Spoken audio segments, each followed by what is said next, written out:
এবাৰ মই upper ফৰেঞ্চৰ workout কেনেকৈ কৰিব লাগে দেখাই দি আছোঁ। আপাৰ ফৰেঞ্চ মানে এইটো অকণমান তাৰে লোৱাৰ মুভমেণ্টটো অলপ বেলেগ হ'ব, দেখাইছোঁ।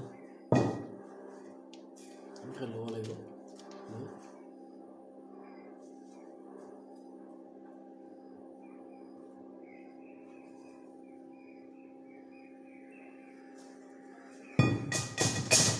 এনেকৈ কৰি 8টা কৰিলোঁ, কৰি কিনে আকৌ এনেকৈ এবাৰ এনেকৈ পাম্পিং কৰিব।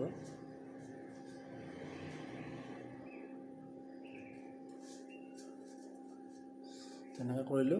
তো আপোনালোকে এইটো 3টা ছেট কৰিব।